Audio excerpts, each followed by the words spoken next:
What's up, guys? Welcome to another episode of True Sports with MK. I'm your host, yours truly, MK, and we are back with another video. Now, I told you guys on my Facebook that we're going to be doing audio for the next couple episodes. Please do not worry. I will be dropping another EP with video. I will have my co-host Brian that episode, so y'all make sure y'all stay tuned for that. It will be a lit one, so you guys do not want to miss that one. Please and thank you. Now, I'll need you guys to first like and subscribe to the YouTube channel. Please subscribe to the podcast on YouTube. I will greatly appreciate that. I need all the support that I can get. We surely but shortly get into that 100 subscribers. I'll for sure be able to get there if you guys please like and subscribe. I will greatly appreciate that as well. Now, on this episode, we gonna talk about the Sunday Showdown. If you guys watch those games that happened on ABC as well as ESPN yesterday night, it was lit. It was a lot of games, and we go talk about it and give a little recap on the most exciting ones and the ones that I really felt was really lit in a good game. You know, it was a lot of games that came on yesterday night, but these couple games really stood out the most and was like, wow. So we gonna start off with the Lakers, the Lake Show. They played the Dallas Mavericks for a rematch, and y'all, they came back and did a magnificent comeback. You hear me? They came back from the biggest comeback since 2002 when they were down by 30 points. Now, this game, they were down by 27 points going into the second half of the game. And y'all, when I tell y'all, LeBron James looked at his team and said, I got it. Let's get it. And they came back and was like, whew. Like by the what quarter is that? By the end of the third quarter, they was within reach. You know, they was down by single digits by the third quarter. So that tell y'all they came down that third quarter, came out that locker room. LeBron said, y'all, we gotta win this game because they number 13th. Like, they are fighting to get into the play-in right now. Like, they're trying to get their way up there. And I feel like LeBron, he's at that point where he like, I can't miss the playoffs again. Like, I'm the league's leading scorer. I have to make it into the playoffs. Like, what we doing right now? Why I'm not in the playoffs? So, LeBron, I understand your momentum and your hunger to get out there and get your guys rolling because you got a lot of young cats on there, and you got AD who really need to put the team on his back. Like, LeBron should be, doing his thing, but he should not have to put the whole team on his back. Nah. Like, come on now. We gotta help my mans out. So AD really gotta step up. But they did do that in this game. We did have a little scare with LeBron James. He kind of messed his foot up in the game. He was on the ground. In his words, he heard something pop. You feel me? We don't really know what's the update on that. They didn't say too much as to if it will affect him and the team in the long run. Hopefully, we'll see him play tomorrow night. They are playing Ja Morant and the Memphis Grizzlies tomorrow night. So, hopefully, he could play that game because they nobody to play with over there in the West. You heard what Ja said. They good over the West. You feel me? So, LeBron and his gang and the Lakers, they got to come and do their thing tomorrow. But the real question with the Lakers, after they made that big trade, put him over to a different team for that blockbuster trade, they got a lot of heavy hitters. They got D'Lo, he was injured last game. Hopefully he'll be playing tomorrow because he's a big part to them winning right now. If they get D'Lo back next game, I feel like they could give Memphis a run for their money. As well as if they have LeBron James and AD playing hard, they could definitely do something. Now, Mo Bama, I was all excited about you going to the Lakers. They got another big, but boy, you got to do something. I saw you last night. You weren't doing nothing to me. Mo Bama, they done got you over here. They done moved Pat back to Chicago to his hometown. Now you got to do something over here in LA. Dunk on some people, block some shots. You playing loose defense. I ain't see you doing really nothing yet. Come on, Mo Bama. Let me see something while you in the Lakers uniform. Please and thank you. I greatly appreciate that, my brother. You got my man's Jared Vanderbilt. He played a big role in that game last night, playing great defense and good offense. He actually helped them get that dub along with the whole other team and LeBron James and AD. They all did good that game. So the question is, can the Lakers survive without the King if his injury is serious? And what will AD and the other team need to do to survive? Y'all comment that down below for me. Talk to me and let me know what y'all think and how the Lakers go do by the end of the season. You feel me? Now we go slide over to Portland with my boy Dame Dollar, Mr. You know what time it is. Did you guys see him last night? Put up 71 points, tying it as I believe the 8th highest points made by a player in the NBA right now. And this stuff is continuing. Like this is getting out of hand. How can a human being score that many points in one game? It's getting so serious that they're drug testing them right after the game, ladies and gents. Yes, they are. My man's Dame Dollar had to get tested as soon as he scored them 71 points. Got off that court and went into that locker room. Hey, let me put some needles in you right quick. My man said, I am terrified of needles. But I went ahead to do it because, I had to. I don't want to get fined or nothing like that. Know how y'all be acting in the league, But let's get right into it. That man, Damian Lillard, scored 71 points and had 41 points going into the halftime. He was 22 of 38 shooting, and he was 13 of 22 from the three-point line. My man was on fire. He described that game as an art. Like he said, and most people will say is this and is that, but if you just combine it, that was just art. And I feel it when he say that, man. That was an art that he put on there. And man, that man was shooting it from the three. He was all over the course. They didn't know what to do with him. They were throwing different defense tactics at him and everything, and he was knocking and dodging them all. I'm like, oh my gosh, look at this man go. Like, it was ridiculous, and I felt bad for the Houston Rockets because it's like, y'all let one human being score that many points on y'all. Y'all know, like, the commercial where Kobe Bryant scored all those points and Jalen Rose come in and everything like that, and he asks how many ice cubes, all that. That's how it's gonna be if they did a commercial with Dame Dollar and somebody in the Houston Rockets. That's that. Like, that is just so freaking embarrassing. Like, he that good that he didn't score that many points on us. Like, boy, that man is something serious. And I tell y'all, Damian Lillard is. He came from the All-Star break. He was shooting threes. He come in the game, he's shooting threes. He knocking them out the park. And that's one thing I like about Dame because he's so loyal to that team and organization that he's going to stick with them no matter what. No matter who he's playing with, no matter who's on his team, he going to come out there and give it his all and play like no other. And you don't have a lot of players that's willing to do that. You got Dame who like, I'm gonna make it do what it do. And he said, y'all better hope I don't get no championship here. Y'all better hope he don't get no championship in Portland, boy. Because I swear, if he do, it's going to be lights out. I hope he get a ring there because he deserve it. The city deserve it. It's just like, it'll be the icing on the cake if he give that city a championship. Because I can't remember the last time they had won a championship in Portland. But, hey, if Dame Dollar could do it, it's magic. You feel me?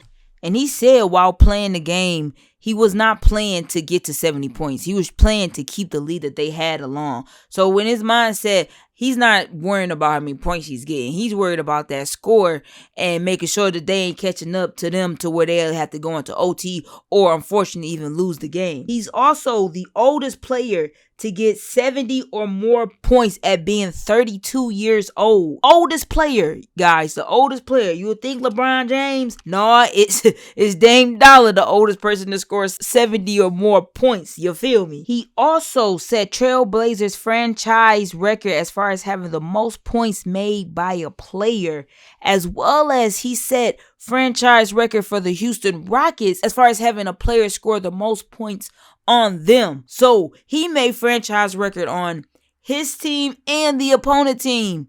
Who you know doing that? Dame Dollar, you feel me? Now the question for the Portland Trailblazers is, can Damian Lillard give them a ring? And if he does, ladies and gents, it's gonna be trouble, trouble, trouble, trouble. If you know, you know. Now we go slide over to my fan favorite, the Los Angeles Clippers versus the Denver Nuggets. Now this game here, it was looking like the Nuggets was going to win it from the get-go, but the Clippers, just like the Lakers, made a nice little comeback, but unfortunately they could not get the win in OT. Now, you know, the last game they played, they went into double OT, having the second highest scoring game in NBA history. That was an incredible game between the two. Unfortunately, the Kings did win that game in that double OT. Unfortunate for my Clippers and my boy Russ. But we're going to talk about last night's game, where their losing streak continues, losing their second game against the Denver Nuggets, where they did go into OT. Now, during this game, Jokic had a triple-double, having 40 points, 17 rebounds, and 10 assists. That man was on fire. The first half of the game, they was just letting my mans get anything. I look at the game, it's 18-4. I'm like, oh my gosh, what's going on? That man had about 18 points in like the first quarter. I said, bro, what y'all doing? What type of defense y'all playing on this man? They had to come back after that second quarter and play tremendous defense on that man. Like, grab him by the shoulders.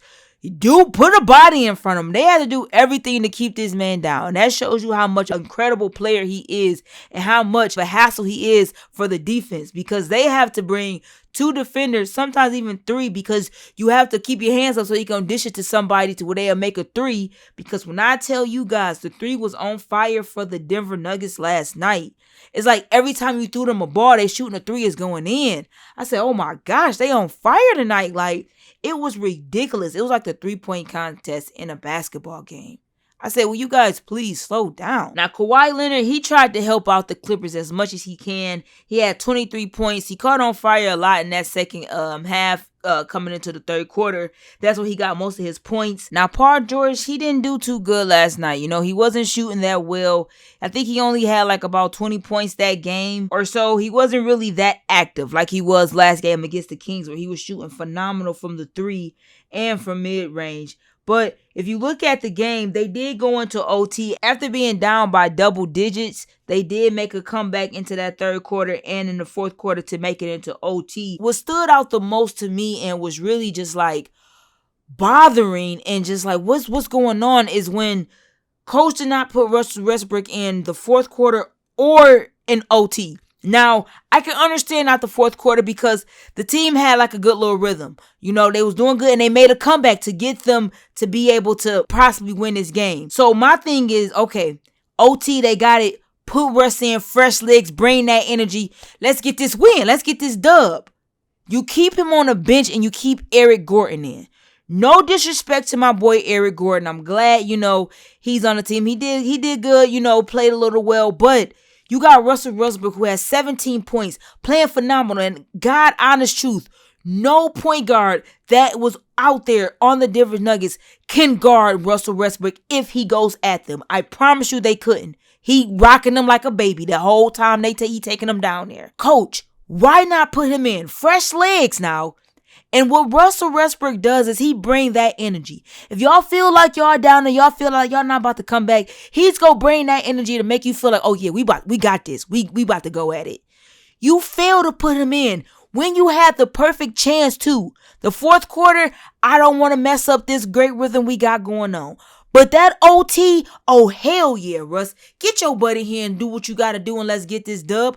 Pass it out, because as soon as he's going to the paint, somebody's going to come over. And who's going to be open? Somebody on a 3-point line. And what did this organization, this team have? 3-point shooters, which is something he did not have in LA with the Lakers. So why not put him in to get this dub and get this game over with so I could go to y'all next game and be 1-1? Why not do that? Now y'all 2-0. Now y'all gotta definitely win this next game. And now it's do or die now. I don't understand it. And his explanation is he didn't want to mess up the rhythm that they were going into the fourth quarter. Bro, so what? So what about that? What about OT? What about you putting him in then? And like, one thing I appreciate and applaud about Russ is that he wasn't sitting back just upset. Like, this is the first time I seen him on the bench and active and like smiling and cheering on for his team. Like when you see him in LA with the Lakers, you rarely seen him on the bench. Like anytime the game is going on, you rarely see him on the bench encouraging the team or doing any of that. This game, whole fourth quarter, he encouraging them. He talking to the players, on whispering in the ear, telling them like what stuff to do. Like, bro, he was doing all that. I did not see him doing none of that in LA with the Lakers. And I applaud him for that, because if I was him and we was going into OT and I wasn't lining up to do the jump ball, I would be devastated. I'm going back into the locker room because this is unacceptable, bro. Put me in the game. Put me in the game, coach. So that was the loss. That's the reason why I feel like the Clippers lost that game. It was not because of how they played. It was because they did not put Russell Westbrook in during OT. That's the perfect time you got to put him in. Fresh and ready to go. Like, come on now. If you go get a player on your team, you got to know him. And you got to know Russ go bring that energy. And that's something they did not have going into overtime. Like, they got 7-0 in like 2 minutes. Like, it's 3 minutes on the clock and it's 120, 127 that quick. Like, they went crazy on them in a matter of seconds. And I'm like, bro, what happened? Like, I turned it off in 1 minute or so on the clock because I'm like, bro, y'all didn't gave up. Just like y'all tired. And Lou, if I was you, like, I would have been like, come on, Russ, get in. Eric Gordon, bro, you barely jumping off the ground. Come on. Like, bad decision, coaching staff. Y'all get a F+ for the coaching for that one, if it's 2K. But that is a little recap of the games that I did want to talk about, because I felt like those games last night was very enlightening and very good to me. Like, I watched all the games, and those 3 games is what stood out the most. Of course, I was going to have to talk about the Clippers and my boy Russell Westbrook. Next episode, when I have my co-host Brian, will be a video, we go do a little mid-season recap and give our little viewpoints on the MVP ladder, as well as where we think the standings will be with the Western Conference and the Eastern Conference. And we just go back and forth and talk about that. So y'all make sure y'all stay tuned for that. Mark it on your calendars when I let y'all know the date. I don't know now, so please stay along. So if y'all rocking with me, y'all please give this video a thumbs up on YouTube, and please like and subscribe to the podcast on YouTube. I would greatly appreciate it. I'm your host, yours truly, MK. And guess what? I'm out this thing. Y'all have a good night.